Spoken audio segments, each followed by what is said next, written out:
बिस्मिल्लाहिर्रहमानिर्रहीम। अस्सलाम वालेकुम। अच्छा बच्चों, रिज़ल्ट आपका आ गया है, ठीक है? लेकिन कुछ बच्चों का इत्मीनान अभी भी नहीं हुआ होगा। वो कहेंगे हमने तो इतने अच्छे पेपर दिए थे, ये तो जो एग्ज़ामिनर था ना, ये अंधा था या अपनी बेगम से लड़ के बैठा था, इसलिए हमारी उसने इतनी बुरी चेकिंग की, इसलिए पापा आप प्लीज़ मेरा पेपर जो है ना रीचेक करवाएँ। भाई पापा तो फिर पापा हैं, ठीक है जी। अम्मा-अब्बा तो मेरे बेटे ऐसे ही होते हैं। उन्होंने हज़ारों रुपए पहले आप पे लगा दिए, अब हज़ारों रुपए दोबारा लगा देंगे। वो कहेंगे अच्छा भई, बेटे पेरेंट्स ऐसे ही होते हैं, ठीक है। मैं अब बाप बना हूँ ना, तो मुझे इस बात का एहसास होता है। हम तो मुँह फाड़ के फरमाइश करके निकल जाते हैं, ठीक है। उसके बाद वो उसको कैसे पूरा करते हैं, ये वो जानते हैं, ठीक है। और बाद में हम इतना बड़ा मुँह लोटे जैसा मुँह खोल के अपना कह देते हैं, आपने हमारे लिए किया क्या है? कभी एक लम्हे के लिए ये भी सोचा करें कि आपने अपने पेरेंट्स के लिए क्या किया है? आपके ज़िम्मे तो सिर्फ़ पढ़ना है ना, और तो कोई काम नहीं है। अगर हम वो भी ध्यान से नहीं करते, तो फिर और ज़िंदगी में क्या करके देंगे? खैर बहरहाल रीचेकिंग का आप में से जिन-जिन लोगों को शौक है, वो ज़रूर पूरा करें। मैं आपको बता देता हूँ, रीचेकिंग में होता क्या-क्या है। सबसे पहले मेरे बेटे वो आपके ऑब्जेक्टिव चेक करते हैं, ठीक है जी। ऑब्जेक्टिव चेक होगी कि आपके ऑब्जेक्टिव के नंबर टोटल के अंदर लगे हैं या नहीं, एक बात। फिर वो ये देखेंगे कि आपका जो पेपर है, आंसर शीट है, उसमें से कोई पेज मिसिंग तो नहीं है। कोई ऐसा पेज तो नहीं है जो चेक ना हुआ हो। अगर वो ऐसा है तो फिर उसको रीचेक करेंगे। अच्छा 2 चीज़ें ये हो गई। तीसरा वो टोटल चेक करेंगे। क्वेश्चन नंबर 1, 2, 3 इनके टोटल ये हैं, अब ये टोटल होगा। ये 3 काम होते हैं, बस और कुछ नहीं होता, ठीक है? अगर किसी क्वेश्चन के नंबर आपको कम मिले हैं, ठीक है? तो आप वहाँ जो जी में आए कर लें, रो लें, पिट लें, ठीक है जी?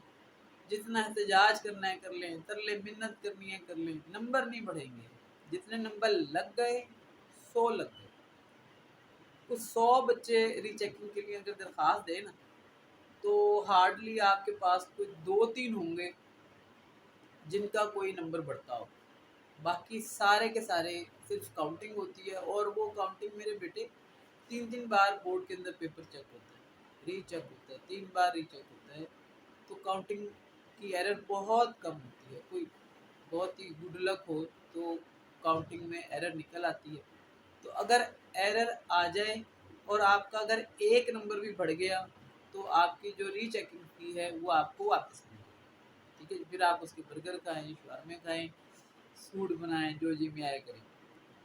वरना आपको रुपये भी नहीं मिलेगा, पैसे आपके सारे लग जाएँगे। तो अगर आपको शौक है रीचेकिंग का, तो फिर उस पेपर की रीचेकिंग करवाएँ मेरे भाई, जिसके बारे में आप डैम श्योर हैं कि इसके अंदर मेरे साथ वाक़ई बड़ी ज़्यादती हुई है, या एग्ज़ामिनर ने वाक़ई नहीं देखा, या उसके बाद जो 3 लोगों ने रीचेक किया, उन 3 लोगों से भी जो है काउंटिंग की गलती हो गई, ठीक है जी।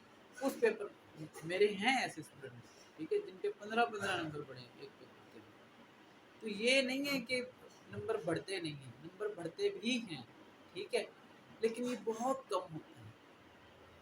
आपका जब रिज़ल्ट आता है, देखिए रिज़ल्ट आने के 15 दिन के अंदर-अंदर आप रीचेकिंग की जो पिटीशन है, जो एप्लीकेशन है, वो फ़ाइल कर सकते हैं। अगर 15 दिन से ऊपर हो गए, फिर आपकी रीचेकिंग की जो एप्लीकेशन है, वो एक्सेप्ट नहीं होगी, ठीक है जी।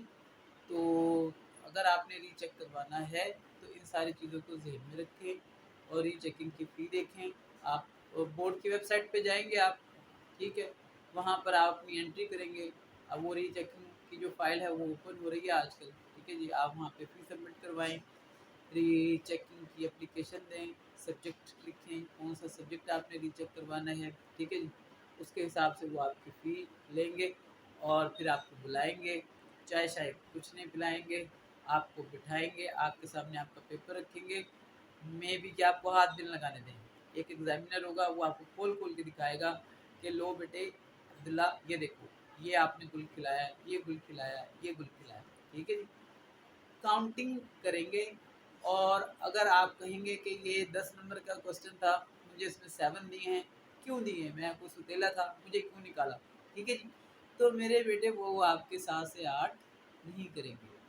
मैं कभी-कभी ये कहता हूँ कि ऐसा गंदा सिस्टम है यहाँ पे कि आप किसी प्राइम मिनिस्टर को तो कोर्ट में ला सकते हैं, लेकिन आप एग्ज़ामिनर को कोर्ट में नहीं ला सकते, उसे चैलेंज नहीं कर सकते।